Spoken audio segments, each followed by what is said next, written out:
वाहिगुरु जी का खालसा वाहिगुरु जी की फतेह।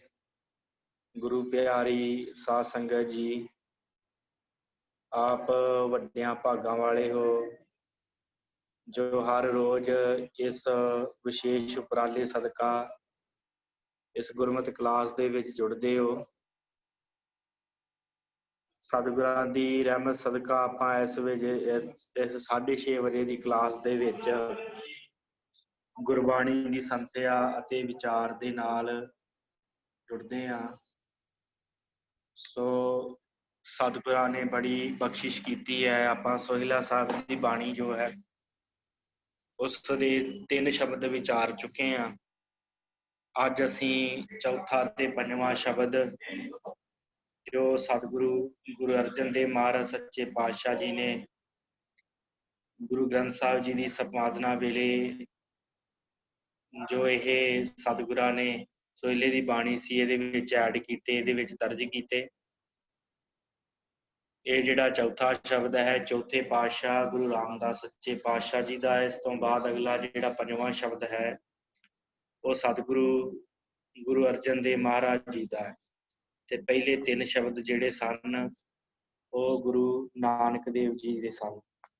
सो सतगुरां दी बड़ी अपार कृपा है कि बहुत सुंदर उपदेश सतगुरु जी बख्शिश करते हैं। सो आपां जो यह शब्द है इनू विचारन का यत्न करते हैं। मेरे ख्याल संगत सारी जुड़ चुकी है। सो आपां आरंभता करते हैं क्योंकि बाद विच समा जिहड़ा नहीं हुंदा, रह रास का समा भी हो जाता है। इस करके फिर रह रास तो बाद प्रशादा भी सब ने छकना हुंदा। तां करके आपां जो है इस शब्द की विचार की आरंभता करते हैं जो आप जी की स्क्रीन ते आ रहा है। सतगुरु गुरु रामदास सच्चे पातशाह जी बख्शिश करते आ राग गौड़ी पूर्वी महला चौथा। राग गौड़ी है, गौड़ी राग दे विच पूर्वी जाति है। भाव जो गौड़ी राग है उहदे विचला जिहड़ा मिश्रित राग पूर्वी है उहदे विच गाउण दी हदायत है। इस राग नूं पूर्वी गौड़ी दे विच महला चौथा चौथे पातशाह धन सतगुरु गुरु रामदास जी का यह पावन शब्द है। सतगुरु बख्शिश करते हैं गुरु रामदास महाराज जी। काम क्रोध नगर बाह भरिया मिल साधु खंडल खंडा है। सतगुरु कहते कहते कि हे मनुख, हे भाई, हे गुरसिख, जिहड़ा तेरा शरीर है ना ये काम ते क्रोध दे नाल भरिया। काम क्रोध नगर बहु भरिया, नगर का अर्थ शरीर करना। ये जिहड़ा तेरा शरीर है ना, ये जिहड़ा तेरा पिंड आ शरीर रूपी, ये काम ते क्रोध ने नाल भरिया होया। मिल साधु खंडल खंडा है। साधुआं दी संगत विच बैठ के, भाव गुरु दी संगत च बैठ के ना साधु दा अर्थ गुरु करांगे ते साधु दा अर्थ जिहड़ा है संत भी बनदा है। संत जान प्यारे जिहड़े गुरु नूं जपदे आ। सो तू गुरु दी संगत विच बैठेगा उहदे नाल की है कि खंडल खंडा है। ये जिहड़े तेरे काम ते क्रोध ने तेनू घेरिया है ना, ये विकार जिहड़े खंडित हो जाणगे, खत्म हो जाणगे। खंड खंड खंड दा अर्थ हुंदा खिलारना, भाव टोटे टोटे करना। ये जिहड़े काम क्रोध वर्गे तेनू चिंबड़े होए है ना, ये टुट जाणगे, टुकड़े टुकड़े हो जाणगे। कित्थे जाके टुकड़े होणगे? साधु दी संगत च, गुरु दी संगत च, सत संगत दे विच बैठ के। जिहड़ा तेरा शरीर है ना काम क्रोध दे नाल भरिया होया। हे मेरे मना, जे तू संगत में जाएगा, हे गुरसिखो जे तू संगत च जाओगे, ये शब्द लग्या है ना लास्ट दे हर पंक्ति दे पिछे ये शब्द लगा। ते संबोधनी चिन्ह है कि हे भाई, हे गुरसिखो, हे मेरे मना। इदा आपां जिहड़ा है इस हे शब्द दा अर्थ लैना कि हे गुरसिखो, जिहड़ा तुहाडा काम क्रोध दे नाल नगर भरिया पिया है ना तुहाडा शरीर, क्योंकि मनुख की उत्पत्ति काम तो हुई है तो फिर इहदे विच काम ते ऑटोमैटिकली आउणा है। क्रोध तो ਇਹਦਾ ਜਿਹੜਾ ਹੈ ਸਰੀਰ ਬਣਿਆ ਹੈ, क्रोध भी ਇਹਦੇ ਵਿੱਚ ਹੈ ਪੱਕਾ। ਪੰਜ ਵਿਕਾਰਾਂ ਤੋਂ ਇਹਦਾ ਸਰੀਰ ਬਣਿਆ, ਪੰਜ ਵਿਕਾਰ ਦੇ ਵਿੱਚ ਹੋਣਗੇ। ਸਤਿਗੁਰ ਕਹਿੰਦੇ ਆ, ਕਹਿੰਦੇ ਤੇਰਾ ਕਾਮ ਕ੍ਰੋਧ ਦੇ ਨਾਲ ਤੇਰਾ ਜਿਹੜਾ ਸਰੀਰ ਭਰਿਆ ਹੈ ਨਾ, ਤੇਰਾ ਜਿਹੜਾ ਇਹ ਨਗਰ ਭਰਿਆ ਪਿਆ, ਤੇਰਾ ਮਨ ਰੂਪੀ ਅੰਤਸ਼ਕਰਨ ਜਿਹੜਾ ਹੈ ਉਹ ਕਾਮ ਕ੍ਰੋਧ ਦੇ ਨਾਲ ਭਰਿਆ ਪਿਆ ਹੈ। ਤੇ ਇਹਨੂੰ ਖਤਮ ਕਰਨਾ ਤੇ ਉਹ ਰਸਤਾ ਕੀ ਹੈ? ਮਿਲ ਸਾਧੂ ਖੰਡਲ ਖੰਡਾ ਹੈ। ਸਾਧੂਆਂ ਦੀ ਸੰਗਤ ਜਾ ਕੇ ਇਹਨੂੰ ਖੰਡ ਖੰਡ ਕਰਦੇ, ਖਤਮ ਕਰਦੇ, ਉੱਥੇ ਜਾ ਕੇ ਖਤਮ ਹੋਣਾ ਹੈ। ਖੰਡਲ ਖੰਡਾ ਹੈ ਭਾਵ ਖੰਡੇ ਦਾ ਅਰਥ ਖੰਡਾ ਜਿਵੇਂ ਹੁੰਦਾ ਕਿਰਪਾਨ ਦੋ ਧਾਰਾ ਖੰਡਾ, ਉਹ ਖੰਡਾ ਲੈ ਕੇ ਇਹਨਾਂ ਨੂੰ ਕੱਟਦੇ, ਇਹਨਾਂ ਨੂੰ ਖਤਮ ਕਰਦੇ, ਵੱਢਦੇ ਕਾਮ ਕ੍ਰੋਧ। ਕਾਮ ਕ੍ਰੋਧ ਨਗਰ ਪਾ ਭਰਿਆ ਫਿਰ ਸਾਧੂ ਖੰਡਲ ਖੰਡਾ ਹੈ। ਪੂਰਬ ਲਿਖਤ ਲਿਖੇ ਗੁਰ ਪਾਇਆ ਮਨ ਹਾਰ ਲਿਵ ਮੰਡਲ ਮੰਡਾਏ। ਤੇ ਸਤਿਗੁਰਾਂ ਨੂੰ ਪੁੱਛੀਏ, ਸਤਿਗੁਰੂ ਹਰ ਕੋਈ ਆਪਣਾ ਕਾਮ ਕ੍ਰੋਧ ਖਤਮ ਕਰ ਸਕਦਾ ਹੈ? ਹਰ ਕੋਈ ਗੁਰੂ ਦੀ ਸੰਗਤ ਜਾ ਕੇ ਆਪਣਾ ਕਾਮ ਕ੍ਰੋਧ ਖਤਮ ਕਰ ਸਕਦਾ? ਸਤਿਗੁਰੂ ਕਹਿੰਦੇ ਨਹੀਂ ਭਾਈ, ਇਸ ਤਰ੍ਹਾਂ ਨਹੀਂ ਹੁੰਦਾ। ਜਿਨ੍ਹਾਂ ਦੇ ਪੂਰਬਲੇ ਕਰਮ ਜਿਹੜੇ ਹੁੰਦੇ ਆ ਨਾ, ਉਹ ਜਾਗਰਿਤ ਹੁੰਦੇ, ਉਹਨਾਂ ਨੂੰ ਗੁਰੂ ਮਿਲਦਾ। ਪੂਰਬ ਲਿਖਤ ਲਿਖੇ ਗੁਰ ਪਾਇਆ। ਪੂਰਬਲੇ ਕਰਮਾਂ ਦਾ ਕੋਈ ਜਪ ਤਪ ਅੱਗੇ ਆਉਂਦਾ ਤੇ ਫਿਰ ਗੁਰੂ ਦੀ ਪ੍ਰਾਪਤੀ ਹੁੰਦੀ ਹੈ। ਫਿਰ ਮਨੁੱਖ ਗੁਰੂ ਦੇ ਕੋਲ ਜਾਂਦਾ ਹੈ, ਫਿਰ ਸਤ ਸੰਗਤ ਜਾਂਦਾ, ਫਿਰ ਸ਼ਬਦ ਸੁਣਦਾ ਹੈ।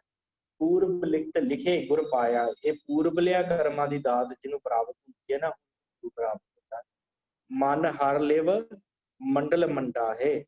ਫਿਰ ਉਹਨਾਂ ਮਨੁੱਖਾਂ ਦੀ ਜਿਹੜਾ ਮਨ ਆ ਨਾ, ਉਹ ਰੰਗਿਆ ਜਾਂਦਾ। ਮੰਡਲ ਮੰਡਾ ਹੈ। ਮੰਡਲ ਮੰਡਾ ਦਾ ਅਰਥ ਜਿਹੜਾ ਹੈ ਉਹ ਆਪਾਂ ਇੱਥੇ ਮੱਟੀ ਕਰਨਾ ਹੈ। ਜਿਵੇਂ ਹੁੰਦਾ ਨਾ ਲਲਾਰੀ ਕੋਈ ਕੱਪੜੇ ਰੰਗ ਦਾ, ਤੇ ਉਹਦੇ ਕੋਲ ਇੱਕ ਮੱਟੀ ਹੁੰਦੀ ਹੈ ਜਿਹਦੇ ਵਿੱਚ ਰੰਗ ਘੋਲਦਾ, ਤੇ ਉਹਦੇ ਵਿੱਚ ਰੰਗ ਘੋਲ ਕੇ ਤੇ ਉਹ ਕੱਪੜਾ ਜਿਹੜਾ ਲੈ ਕੇ ਉਹਦੇ ਚ ਡੁਬੋ ਦਿੰਦਾ, ਤੇ ਡੁਬੋ ਕੇ ਤੇ ਉਹਨੂੰ ਰੰਗ ਕੇ ਬਾਹਰ ਕੱਢ ਦਿੰਦਾ। ਤੇ ਸਤਿਗੁਰੂ ਕਹਿੰਦੇ ਜਿਨ੍ਹਾਂ ਨੂੰ ਗੁਰੂ ਲਲਾਰੀ ਮਿਲ ਗਿਆ, ਮਨ ਨੂੰ ਰੰਗਣ ਵਾਲਾ, ਉਹ ਫਿਰ ਗੁਰੂ ਨੂੰ ਮਨ ਦੇ ਦਿੰਦੇ ਆ। ਤੇ ਫਿਰ ਗੁਰੂ ਕੀ ਕਰਦਾ ਹੈ? ਉਸ ਮਨ ਨੂੰ ਮੰਡਲ ਮੰਡਾ ਹੈ, ਰੰਗ ਦਿੰਦਾ ਹੈ। ਉਸ ਮੰਡਲ ਦੇ ਵਿੱਚ ਪਾ ਕੇ, ਮੰਡਲ ਭਾਵ ਉਸ ਜਿਸ ਤਰ੍ਹਾਂ ਲਲਾਰੀ ਦੇ ਕੋਲ ਮੰਡਲ ਹੁੰਦਾ ਹੈ ਨਾ, ਜਿਹਦੇ ਵਿੱਚ ਪਾ ਕੇ ਉਹ ਰੰਗਦਾ ਹੈ ਕੱਪੜੇ ਨੂੰ, ਉਸ ਤਰ੍ਹਾਂ ਤੁਹਾਡਾ ਮਨ ਜਿਹੜਾ ਹੈ ਨਾ, ਸ਼ਬਦ ਰੂਪੀ ਮੰਡਲ ਮੰਡੇ ਦੇ ਵਿੱਚ ਪਾ ਕੇ ਗੁਰੂ ਜਿਹੜਾ ਨੂੰ ਰੰਗ ਦਿੰਦਾ। ਪਰ ਮਿਲਦਾ ਕਿੱਦਾਂ ਹੈ? ਮਨ ਸ਼ੁੱਧ ਕਿੱਦਾਂ ਹੁੰਦਾ ਹੈ? ਪੂਰਬ ਲਿਖੇ ਕਰਮਾਂ ਦਾ ਕਰਕੇ ਗੁਰੂ ਮਿਲਦਾ ਹੈ। ਤੇ ਜਿਨ੍ਹਾਂ ਦੇ ਪੂਰਬ ਲਿਖੇ ਭਾਗ ਹੁੰਦੇ ਆ, ਉਹ ਫਿਰ ਸਤ ਸੰਗਤ ਕਰਦੇ। ਐਵੇਂ ਨਹੀਂ ਸਤ ਸੰਗਤ ਪ੍ਰਾਪਤ ਹੁੰਦੀ। ਇਹ ਪੂਰਬਲਿਆਂ ਕਰਮ ਕਿਤੇ ਜਪ ਤਪ ਕੀਤਾ ਹੁੰਦਾ ਹੈ, ਕਿਤੇ ਕਿਤੇ ਅਰਦਾਸ ਕੀਤੀ ਹੁੰਦੀ ਹੈ ਕਿ ਸਤਿਗੁਰੂ ਕਿਰਪਾ ਕਰੋ, ਪਰਮਾਤਮਾ ਜੀ ਕਿਰਪਾ ਕਰੋ, ਗੁਰੂ ਮਿਲੇ। ਤੇ ਉਹਨਾਂ ਦਾ ਕਿਤੇ ਅੰਤਸ਼ਕਰਨ ਜਾਗਦਾ ਹੈ, ਤੇ ਉਹ ਫਿਰ ਗੁਰੂ ਦੇ ਕੋਲ ਆਉਂਦੇ। ਫਿਰ ਗੁਰੂ ਉਹਨਾਂ ਦੇ ਮਨ ਨੂੰ ਲੈ ਕੇ ਫਿਰ ਮੰਡੇ ਦੇ ਵਿੱਚ ਪਾ ਕੇ, ਭਾਵ ਮਟੀ ਦੇ ਵਿੱਚ ਪਾ ਕੇ ਨਾਮ ਦਾ ਰੰਗ ਚਾੜਦਾ ਹੈ ਫਿਰ ਮਨ ਨੂੰ। ਪੂਰਬ ਲਿਖਤ ਲਿਖੇ ਗੁਰ ਪਾਇਆ ਮਨ ਹਰ ਲਿਵ ਮੰਡਲ ਮੰਡਾ ਹੈ। ਹਰੀ ਦੇ ਨਾਲ ਲਿਵ ਲੱਗ ਜਾਂਦੀ ਇਹਨਾਂ ਦੀ। ਮਨ ਜਿਹੜਾ ਹੈ ਉਹ ਰੰਗਿਆ ਜਾਂਦਾ ਪਰਮੇਸ਼ਰ ਦੇ ਨਾਮ ਦੇ ਵਿੱਚ। ਜਿਵੇਂ ਸਤਿਗੁਰਾਂ ਨੇ ਬਖਸ਼ਿਸ਼ ਕੀਤੀ, ਰੰਗਣ ਵਾਲਾ ਜੇ ਰੰਗੈ ਸਾਹਿਬ ਐਸਾ ਰੰਗ ਨਾ ਢੀਠ। ਐਸਾ ਉਹ ਰੰਗ ਜਿਹੜਾ ਚਾੜ ਦਿੰਦਾ ਹੈ ਵਾਹਿਗੁਰੂ। ਕਰ ਸਾਧੂ ਅੰਜੁਲੀ ਪੁੰਨ ਵੱਡਾ ਹੈ। ਹੇ ਮੇਰੇ ਮਨਾ, ਹੇ ਗੁਰੂ ਸਿੱਖ ਪਿਆਰਿਆ, ਕਰ ਸਾਧੂ ਅੰਜੁਲੀ ਪੁੰਨ ਵੱਡਾ ਹੈ। ਆਪਣੇ ਗੁਰੂ ਦੇ ਅੱਗੇ ਨਾ ਅੰਜੁਲੀ ਕਰ। ਅੰਜੁਲੀ ਹੁੰਦਾ ਹੱਥ ਜੋੜ ਕੇ ਨਮਸਕਾਰ ਕਰ। ਆਪਣੇ ਗੁਰੂ ਦੇ ਅੱਗੇ, ਸਾਧੂ ਦਾ ਅਰਥ ਗੁਰੂ, ਆਪਣੇ ਗੁਰੂ ਦੇ ਅੱਗੇ ਦੋਵੇਂ ਹੱਥ ਜੋੜ ਕੇ ਕਰ ਸਾਧੂ ਅੰਜਲੀ। ਅੰਜੁਲੀ ਜੱਜੇ ਨੂੰ ਔਂਕੜ ਪੜਨਾ। ਕਰ ਸਾਧੂ ਅੰਜੁਲੀ ਪੁੰਨ ਵੱਡਾ ਹੈ। ਇਹ ਬੜਾ ਵੱਡਾ ਪੁੰਨ ਹੈ, ਇਹਦਾ ਬੜਾ ਵੱਡਾ ਫਲ ਹੈ ਗੁਰੂ ਅੱਗੇ ਨਮਸਕਾਰ ਕਰ, ਗੁਰੂ ਅੱਗੇ ਆਪਾਂ ਸਮਰਪਣ ਕਰਨਾ। ਇਹ ਸਭ ਤੋਂ ਵੱਡਾ ਪੁੰਨ ਹੈ। ਹੇ ਗੁਰਸਿੱਖ ਪਿਆਰੇ, ਇਹ ਮੇਰੇ ਮਨ, ਮੈਂ ਦੋ ਸ਼ਬਦ ਦੋ ਤਰ੍ਹਾਂ ਦੇ ਇਕੱਠੇ ਅਰਥ ਕਰ ਰਿਹਾ। ਇੱਕ ਗੁਰਸਿੱਖ ਨੂੰ ਵੀ ਸਤਿਗੁਰੂ ਸਮਝਾ ਰਿਹਾ, ਤੇ ਗੁਰਸਿੱਖ ਆਪਣੇ ਮਨ ਨੂੰ ਵੀ ਸਮਝਾ ਰਿਹਾ। ਸਤਿਗੁਰੂ ਕਹਿੰਦੇ ਹੇ ਗੁਰਸਿੱਖ ਪਿਆਰੇ, ਤੇ ਗੁਰਸਿੱਖ ਕਹਿੰਦਾ ਹੇ ਮੇਰਿਆ ਮਨਾ, ਕਰ ਸਾਧੂ ਅੰਜੁਲੀ ਪੁੰਨ ਵੱਡਾ ਹੈ। ਇਹ ਬੜਾ ਵੱਡਾ ਪੁੰਨ ਹੈ। ਗੁਰੂ ਦੇ ਅੱਗੇ ਝੁਕ ਜਾ, ਗੁਰੂ ਦੇ ਅੱਗੇ ਨਮਸਕਾਰ ਕਰ। ਕਰ ਡੰਡਾਉਤ ਪੁੰਨ ਵੱਡਾ ਹੈ। ਕਰ ਡੰਡਾਉਤ ਪੁੰਨ ਵੱਡਾ ਹੈ। ਡੰਡਾਉਤ ਕੀ ਹੁੰਦੀ ਆ? ਡੰਡੇ ਵਾਂਗੂ ਸਿੱਧੇ ਲੰਮੇ ਪੈ ਜਾਣਾ, ਇਹਨੂੰ ਡੰਡਾਉਤ ਕਹਿੰਦੇ। ਡੰਡਾਉਤ ਡੰਡੇ ਵਾਂਗੂ, ਜਿਵੇਂ ਡੰਡਾ ਸਿੱਧਾ ਹੁੰਦਾ ਨਾ, ਇਸ ਤਰ੍ਹਾਂ ਦੀ ਡੰਡਾਉਤ। ਕਰ ਡੰਡਾਉਤ ਪੁੰਨ ਵੱਡਾ ਹੈ। ਆਪਣੇ ਗੁਰੂ ਦੇ ਅੱਗੇ ਡੰਡਾਉਤ ਕਰ, ਮੱਥਾ ਟੇਕ। ਡੰਡਾਉਤ ਦਾ ਅਰਥ ਇਹ ਵੀ ਹੁੰਦਾ ਹੈ ਕਿ ਜਿਹੜੇ ਅਸ਼ਟਾਂਗ ਡੰਡਾਉਤ ਹੁੰਦੀ ਆ, ਅਸ਼ਟ ਭਾਵ 8 ਅੰਗ ਜਿਹੜੇ ਹੁੰਦੇ ਨਾ, ਅਸ਼ਟਾਂਗ 8 ਅੰਗ ਸਾਡੇ ਜਦੋਂ ਅਸੀਂ ਗੁਰੂ ਸਾਹਿਬ ਦੇ ਅੱਗੇ ਮੱਥਾ ਟੇਕਦੇ ਆ ਨਾ, ਤੇ 8 ਅੰਗ ਸਾਡੇ ਜਿਹੜੇ ਜ਼ਮੀਨ ਨੂੰ ਛੂੰਹਦੇ ਆ। ਮੱਥਾ ਟੇਕਣ ਦੀ ਵੀ ਜਾਚ ਇੱਥੋਂ ਹੀ ਆਉਂਦੀ ਆ। 2 ਹੱਥ, ਦੋਵੇਂ ਕੂਹਣੀਆਂ, 4 ਤੇ ਫਿਰ ਸਾਡਾ ਮਸਤਕ ਜਾਂ ਨੱਕ ਜਿਹੜਾ ਆ, 2 ਇਹ ਹੋ ਗਏ, 4 ਤੇ 2 6 ਤੇ 2 ਸਾਡੇ ਗੋਡੇ। ਪੈਰ ਤੇ ਸਾਡੇ ਪਹਿਲਾਂ ਜ਼ਮੀਨ ਦੇ ਨਾਲ ਛੋਏ ਹੁੰਦੇ ਆ ਤੇ 2 ਸਾਡੇ ਗੋਡੇ, ਕਿੰਨੇ ਹੋ ਗਏ 8। ਇਹਨੂੰ ਕਹਿੰਦੇ ਅਸ਼ਟਾਂਗ ਡੰਡਾਉਤ। ਇਹ ਜਿਹੜੀ ਡੰਡਾਉਤ ਕਰ, ਨਮਸਕਾਰ ਕਰ ਆਪਣੇ ਗੁਰੂ ਦੇ ਅੱਗੇ। ਹੁਣ ਨਮਸਕਾਰ ਕਰਨ ਦਾ ਤਰੀਕਾ ਕੀ ਆ, ਧਿਆਨ ਰੱਖਿਓ। ਜੇ ਆਪ ਜੀ ਗੁਰਦੁਆਰੇ ਜਾ ਕੇ ਸਿਰਫ ਹੱਥ ਥੱਲੇ ਲਾ ਕੇ ਮੱਥਾ ਟੇਕਦੇ ਹੋ, ਇਸ ਤਰ੍ਹਾਂ ਨਹੀਂ। ਆਪਣੀਆਂ ਕੂਹਣੀਆਂ ਵੀ ਜਿਹੜੀਆਂ ਹਨ ਉਹ ਵੀ ਥੱਲੇ ਲੱਗਣੀਆਂ ਚਾਹੀਦੀਆਂ। ਇਸ ਤਰ੍ਹਾਂ ਮੱਥਾ ਟੇਕਣ ਦੀ ਜਾਚ ਹੈ। ਇਹਨੂੰ ਕਹਿੰਦੇ ਅਸ਼ਟਾਂਗ ਡੰਡਾਉਤ। ਇੱਕ ਡੰਡਾਉਤ ਹੁੰਦੀ ਆ ਜਿਵੇਂ ਸਿੱਧਾ ਆਪਾਂ ਡੰਡੇ ਵਾਂਗੂ ਲੰਮੇ ਪੈ ਜਾਂਦੇ ਆ, ਉਹਨੂੰ ਵੀ ਡੰਡਾਉਤ ਕਹਿੰਦੇ ਆ। ਸਤਿਗੁਰੂ ਕਹਿੰਦੇ ਆ, ਕਹਿੰਦੇ ਕਿ ਆਪਣੇ ਗੁਰੂ ਦੇ ਅੱਗੇ ਨਾ ਇਸ ਤਰ੍ਹਾਂ ਦੀ ਡੰਡਾਉਤ ਕਰ। ਤੇ ਇਸ ਤਰ੍ਹਾਂ ਦੀ ਡੰਡਾਉਤ ਕਰਨ ਦਾ ਕੀ ਹੈ ਫਲ, ਬੜਾ ਵੱਡਾ ਫਲ ਹੈ। ਕਿਉਂਕਿ ਗੁਰੂ ਦੇ ਅੱਗੇ ਝੁਕ ਜਾਵੇਂਗਾ, ਗੁਰੂ ਦੇ ਅੱਗੇ ਜਿਹੜਾ ਹੈ ਆਪਣਾ ਸਮਰਪਣ ਕਰ ਦੇਗਾ, ਤੇ ਫਿਰ ਤੇਰਾ ਭਲਾ ਹੋ ਸਕਦਾ। ਫਿਰ ਤੇਰਾ ਕਾਮ ਕ੍ਰੋਧ ਜਿਹੜਾ ਖਤਮ ਹੋ ਸਕਦਾ, ਤੇਰੇ ਵਿਕਾਰ ਖਤਮ ਹੋ ਸਕਦੇ ਆ। ਤੇ ਪਰ ਹੈ ਤੇ ਲੋਕੀ ਹੋਰ ਵੀ ਬੜੇ ਝੁਕਦੇ ਆ, ਪਰ ਜਿਹੜਾ ਝੁਕਣਾ ਹੁੰਦਾ ਮਨ ਤੋਂ ਝੁਕਣਾ ਹੁੰਦਾ। ਅਸੀਂ ਗੁਰੂ ਅੱਗੇ ਝੁਕਦੇ ਆ, ਪਰ ਅਸੀਂ ਮਨ ਕਰਕੇ ਨਹੀਂ ਗੁਰੂ ਅੱਗੇ ਝੁਕਦੇ, ਅਸੀਂ ਬਾਹਰੋਂ ਗੁਰੂ ਅੱਗੇ ਝੁਕਦੇ। ਸਤਿਗੁਰਾਂ ਨੇ ਕਿਹਾ ਨਾ ਗੁਰਬਾਣੀ ਦੇ ਵਿੱਚ, ਅਪਰਾਧੀ ਦੂਣਾ ਨਿਵੈ ਜੋ ਹੰਤਾ ਮਿਰਗਾਹੇ। ਜਿਹੜਾ ਅਪਰਾਧੀ ਹੁੰਦਾ ਉਹ ਦੂਣਾ ਨਿਭਦਾ, ਤੇ ਜਿਹੜਾ ਸ਼ਿਕਾਰੀ ਹੁੰਦਾ ਮਿਰਗ ਨੂੰ ਮਾਰਨ ਵਾਸਤੇ ਉਹ ਵੀ ਨਿਭ ਕੇ ਜਿਹੜਾ ਗੋਲੀ ਚਲਾਉਂਦਾ। ਅਪਰਾਧੀ ਦੂਣਾ ਨਿਵੈ ਜੋ ਹੰਤਾ ਮਿਰਗਾਹੇ, ਸੀਸ ਨਵਾਇਆ ਕਿਆਥੀ ਹੈ ਜਾਰੀ ਦੇ ਕੋ ਸੱਦੇ ਜਾਹੇ। ਜੇ ਮਨ ਦੇ ਵਿੱਚ ਮੈਲ ਹੈ ਫਿਰ ਝੁਕਣ ਦਾ ਕੀ ਫਾਇਦਾ। ਉਹਦੇ ਸ਼ਿਕਾਰੀ ਦੇ ਮਨ 'ਚ ਵੀ ਮੈਲ ਹੁੰਦੀ ਆ, ਉਹਨੇ ਹਿਰਨ ਨੂੰ ਮਾਰਨਾ ਹੁੰਦਾ। ਤੇ ਅਪਰਾਧੀ ਵੀ ਦੂਣਾ ਨਿਭਦਾ ਕਿ ਉਹਦਾ ਜਿਹੜਾ ਪਾਪ ਉਹ ਖਤਮ ਹੋ ਜੇ। ਇਸ ਕਰਕੇ ਸਤਿਗੁਰੂ ਕਹਿੰਦੇ ਆ ਕਿ ਡੰਡਾਉਤ ਐਸੀ ਕਰ ਕਿ ਆਪਣਾ ਮਨ ਹੀ ਸੌਂਪ ਦੇ ਗੁਰੂ ਨੂੰ। ਕਰ ਡੰਡਾਉਤ ਪੁੰਨ ਵੱਡਾ ਹੈ, ਇਹ ਬੜਾ ਵੱਡਾ ਪੁੰਨ ਹੈ। ਰਹਾਓ ਵਿਸ਼ਰਾਮ ਦੇ ਕੇ ਸਤਿਗੁਰੂ ਬਖਸ਼ਿਸ਼ ਕਰਦੇ ਆ। ਸਾਖਤ ਹਰ ਰਸ ਸਾਧ ਨਾ ਜਾਣਿਆ।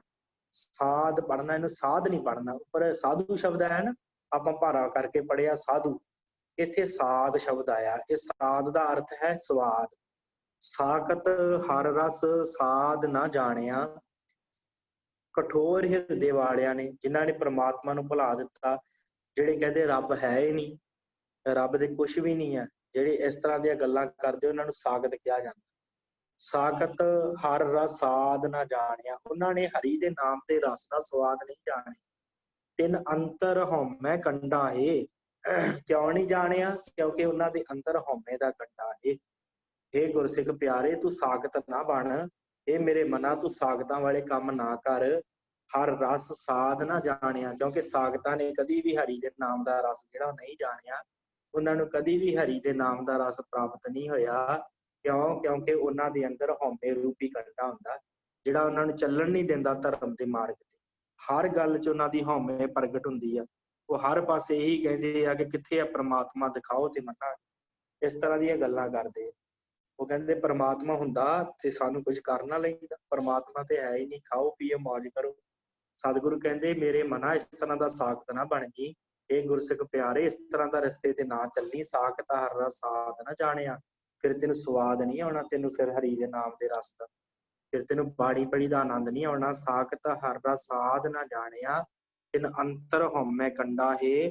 ਫਿਰ ਕੀ ਹੁੰਦਾ ਹੈ? ਜਿਉਂ ਜਿਉਂ ਚੱਲ ਹੈ ਚੁੱਭ ਹੈ, ਜਿਉਂ ਜਿਉਂ ਚੱਲ ਹੈ ਚੁੱਭੈ ਦੁੱਖ ਪਾਵੇ।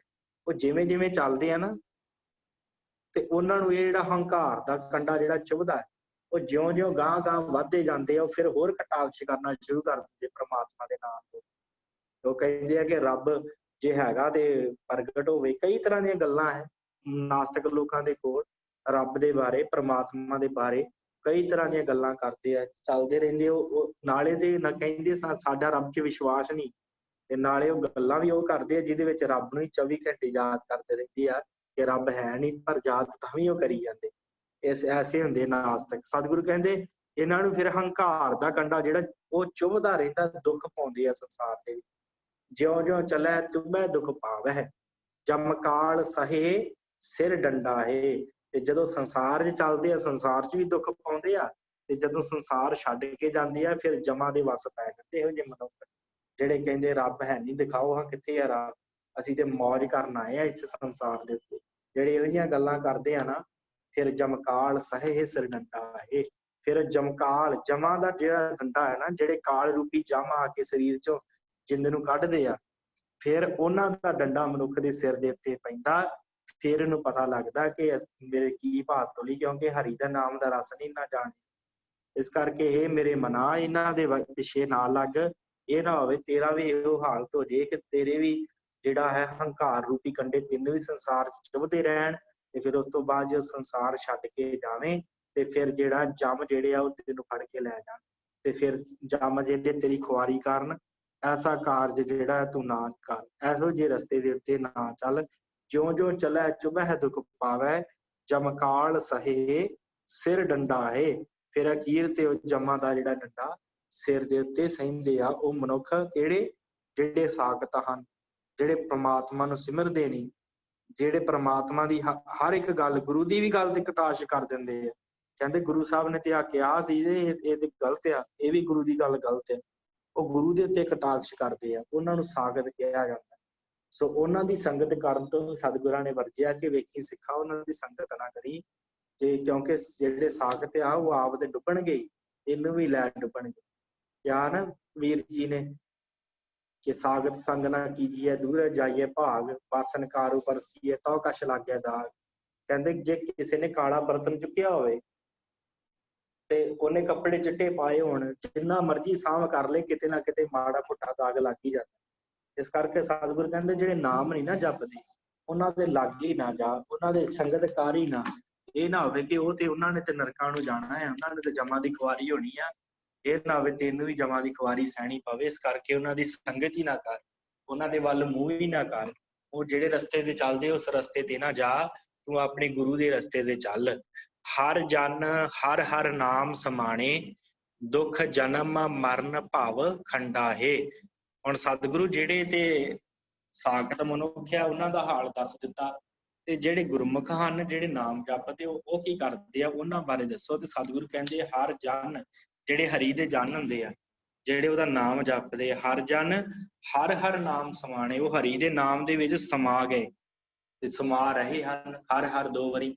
ਜਿਨ੍ਹਾਂ ਨੇ ਜਪਿਆ, ਜਿਨ੍ਹਾਂ ਨੇ ਹਰੀ ਨੂੰ ਆਪਣਾ ਪਿਆਰਾ ਜਾਣਿਆ, ਹਰ ਜਨ ਉਹ ਹਰੀ ਦੇ ਜਨ ਬਣ ਗਏ, ਤੇ ਉਹ ਹਰ ਹਰ ਨਾਮ ਸਮਾਣੇ, ਉਹ ਹਰੀ ਦੇ ਨਾਮ 'ਚ ਸਮਾ ਗਏ ਤੇ ਸਮਾ ਰਹੇ ਹਨ।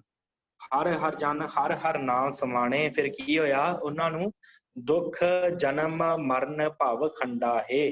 ਉਹਨਾਂ ਦਾ ਜਿਹੜਾ ਦੁੱਖ ਤੇ ਜਨਮ ਮਰਨ ਦਾ ਜਿਹੜਾ ਦੁੱਖ ਹੈ ਨਾ, ਉਹ ਖਤਮ ਹੋ ਗਿਆ। ਭਵ ਖੰਡਾ ਹੈ, ਭਾਵ ਉਹਨਾਂ ਦਾ ਸਾਰਾ ਜਿਹੜਾ ਦੁੱਖ ਹੈ ਨਾ ਜਨਮ ਮਰਨ ਦਾ, ਉਹ ਖੰਡਾ ਹੈ, ਖਤਮ ਹੋ ਗਿਆ। ਸਾਰੇ ਜਿਹੜੇ ਭੈ, ਭਵ ਦਾ ਅਰਥ ਭੈ, ਸਾਰੇ ਭੈ ਉਹਨਾਂ ਦੇ ਖੰਡਿਤ ਹੋ ਗਏ, ਖਤਮ ਹੋ ਗਏ। ਕਿਹਨਾਂ ਦੇ, ਜਿਹੜੇ ਹਰੀ ਦੇ ਜਨ ਬਣੇ, ਜਿਹੜੇ ਸਾਖਤ ਨਹੀਂ, ਜਿਹੜੇ ਹਰੀ ਦੇ ਜਨ ਬਣੇ।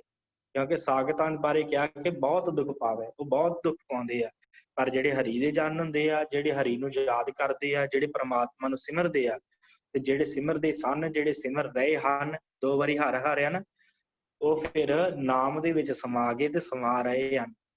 ਉਹਨਾਂ ਦਾ ਫਿਰ ਦੁੱਖ ਤੇ ਜਨਮ, ਦੁੱਖ ਵੀ ਖਤਮ ਹੋ ਗਏ, ਜਨਮ ਮਰਨ ਵੀ ਖਤਮ ਹੋ ਗਿਆ, ਤੇ ਫਿਰ ਭਵ ਖੰਡਾ, ਉਹਨਾਂ ਦਾ ਜਿਹੜਾ ਭੈ ਸੀ ਉਹ ਵੀ ਖੰਡਿਤ ਹੋ ਗਿਆ, ਖਤਮ ਹੋ ਗਿਆ। ਮੇਰੇ ਮਨਾ ਐਸੇ ਹਨ ਹਰੀ ਦੇ ਜਨ, ਉਹਨਾਂ ਦੇ ਪਿੱਛੇ ਲੱਗ। ਅਬਿਨਾਸੀ ਪੁਰਖ ਪਾਇਆ ਪਰਮੇਸ਼ਰ। ਅਬਿਨਾਸੀ ਕੌਣ ਹੈ, ਜਿਹੜਾ ਨਾਸ਼ ਤੋਂ ਰਹਿਤ ਹੈ, ਪਰਮਾਤਮਾ ਅਕਾਲ ਪੁਰਖ। ਅਬਿਨਾਸੀ ਪੁਰਖ ਪਾਇਆ ਪਰਮੇਸ਼ਰ, ਉਹ ਜਿਹੜਾ ਪਰਮੇਸ਼ਰ ਹੈ ਨਾ, ਜਿਹੜਾ ਅਬਿਨਾਸੀ ਹੈ, ਜਿਹੜਾ ਸਾਰੇ ਥਾਂ ਵਿਆਪਕ ਹੈ, ਜਿਹੜਾ ਕਦੀ ਨਹੀਂ ਨਾਸ਼ ਹੋਣ ਵਾਲਾ, ਉਹ ਉਸ ਨੂੰ ਪਾਲਿਆ ਉਹਨਾਂ ਨੇ, ਹਰੀ ਦੇ ਜਨਾਂ ਨੇ। ਅਬਿਨਾਸੀ ਪੁਰਖ ਪਾਇਆ ਪਰਮੇਸ਼ਰ, ਬਹੁ ਸੋਭ ਖੰਡ ਬ੍ਰਹਮੰਡਾ ਏ। ਫਿਰ ਉਹਨਾਂ ਦੀ ਸੋਭਾ ਸਾਰਿਆਂ ਖੰਡਾਂ ਬ੍ਰਹਮੰਡਾਂ ਵਿੱਚ ਹੋ ਗਈ, ਸਾਰੇ ਥਾਈਂ ਉਹਨਾਂ ਨੂੰ ਜਾਣਨ ਲੱਗ ਪਏ।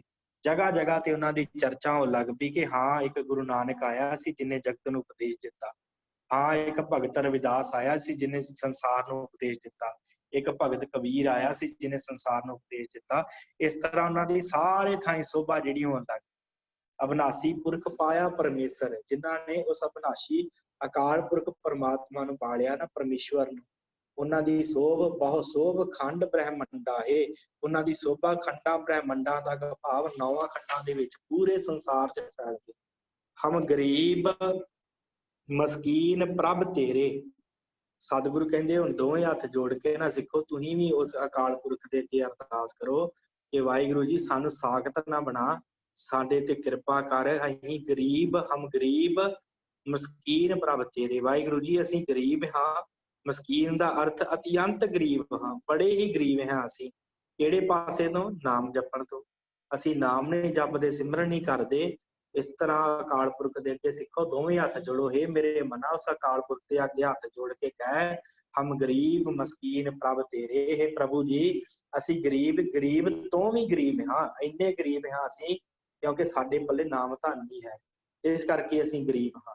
ਹਮ ਗਰੀਬ ਮਸਕੀਨ ਪ੍ਰਭ ਤੇਰੇ, ਪਰ ਤੇਰਾ ਬੜਾ ਵੱਡਾ ਬਿਰਦ ਹੈ। ਹਰ ਰਾਖ ਰਾਖ ਵੱਡਾ ਵੱਡਾ ਹੈ। ਅਸੀਂ ਸੁਣਿਆ ਤੂੰ ਰੱਖ ਲੈਣਾ ਸਾਰਿਆਂ ਨੂੰ, ਭਾਵੇਂ ਕੋਈ ਕਿੰਨਾ ਵੀ ਵਿਕਾਰੀ ਹੋਵੇ, ਸਾਨੂੰ ਪਤਾ ਹੈ ਤੂੰ ਸਾਰਿਆਂ ਦਾ ਜਿਹੜਾ ਹੈ ਭਲਾ ਕਰਨ ਵਾਲਾ ਹੈ, ਸਾਰਿਆਂ ਨੂੰ ਤੂੰ ਰੱਖ ਲੈਣਾ ਹੈ ਸਤਿਗੁਰੂ। ਹਮ ਗਰੀਬ ਮਸਕੀਨ ਪ੍ਰਭ ਤੇਰੇ, ਹਰ ਰਾਖ ਰਾਖ ਵੱਡ ਵੱਡਾ ਹੈ। ਤੂੰ ਸਾਡਾ ਸਭ ਤੋਂ ਵੱਡਾ ਅਕਾਲ ਪੁਰਖ ਹੈ। ਤੂੰ ਵੱਡਿਆਂ ਵੱਡਿਆਂ ਨੂੰ ਰੱਖਣ ਵਾਲਾ ਹੈ। ਵੱਡੇ ਵੱਡੇ ਵਿਕਾਰੀ ਜਿਹੜੇ ਉਹਨਾਂ ਨੂੰ ਰੱਖ ਲਿਆ, ਤੂੰ ਰੱਖਣਹਾਰ ਹੈ। ਕਿਰਪਾ ਕਰ, ਤੂੰ ਸਾਨੂੰ ਵੀ ਰੱਖ।